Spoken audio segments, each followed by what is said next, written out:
Welcome to This Explainer. Today, we're tackling one of the absolute most frustrating challenges facing modern professional teams. We're going to dive right into exactly why the ultimate data machines in our toolkit sometimes just completely lie to us. But more importantly, we're going to decode the behavioral science behind this whole phenomenon so you can actually learn how to manage these incredibly powerful AI tools just like you'd manage any other member of your team. Let's kick things off with a classic example of a truly catastrophic employee failure. Picture this, right? A practicing lawyer, totally strapped for time, decides to trust an AI to help prepare an official court filing. Honestly, it seemed like a massive productivity hack. And the AI didn't just give a vague response. No, it confidently cited specific legal cases, complete with dates, jurisdictions, the whole shebang. But there was just one massive problem here. The AI had literally invented all of those legal precedents out of thin air. They never existed. The lawyer didn't verify the work, submitted the brief anyway, and well, faced some incredibly serious professional consequences.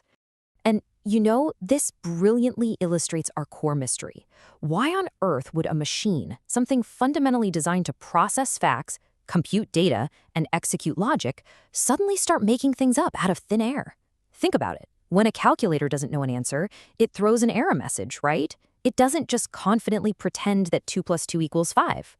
So why are modern AI tools doing exactly that? Section 1. The Office Rumor Mill. Understanding Information Drift. To get what's happening, just think about how information drifts in a normal office setting. It always starts out as a mere possibility, right?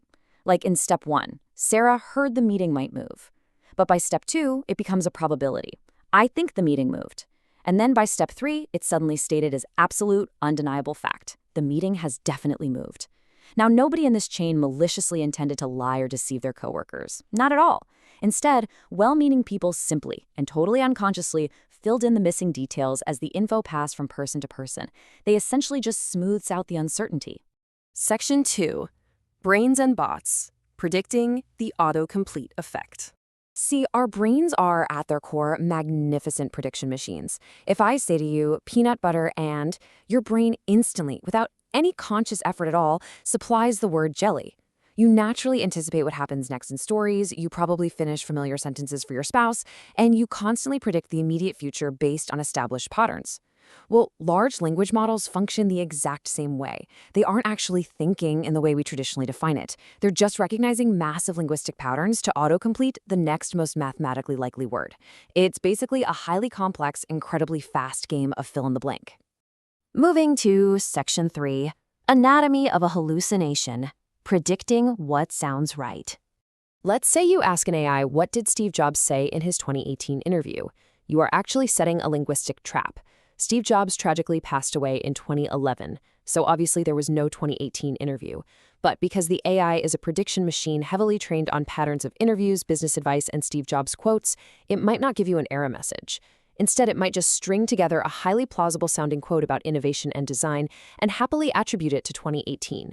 It generates a sequence of words that sounds incredibly correct, structurally and thematically, simply because that is exactly what it was trained to do: predict the next logical word. In the tech industry, we call this an AI hallucination.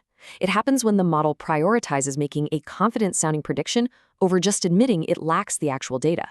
Actually, it's exactly like that coworker who smooths over the uncertainty of the Thursday meeting. The AI just wants to complete the pattern. It's really not trying to deceive you. It just doesn't possess a built-in mechanism to hit the brakes and say, wait a second, this pattern doesn't actually align with reality. It just wants to finish the sentence. Which brings us to Section 4. Managing your AI intern, a new leadership framework. If you want to safely deploy these tools in a professional environment, you've got to stop viewing AI as an infallible, all-knowing expert database. Instead, you need a brand new management playbook. First, ask for sources directly. Force it to show its work. Second, verify all important information through secondary, independent channels, especially if it's going into something like a court filing or a board presentation. Third, request confidence levels on its answers. Literally prompt it to tell you where it might be unsure.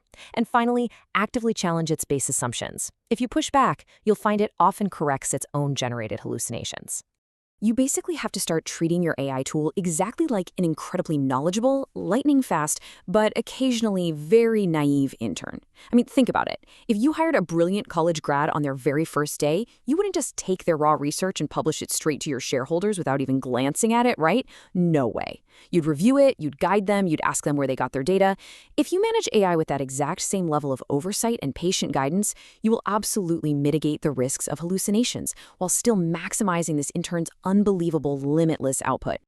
Section 5. A new management reality, reframing the deception. I want to leave you with this final thought today. The next time your AI confidently gives you a wildly incorrect answer, just take a deep breath. Don't imagine a malicious machine actively trying to deceive you.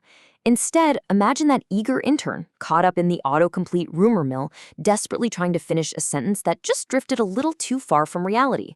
Knowing all this, how are you going to adjust your own management strategy tomorrow to get the absolute best out of your ultimate data machine? Thanks so much for joining this explainer, and we'll catch you in the next one.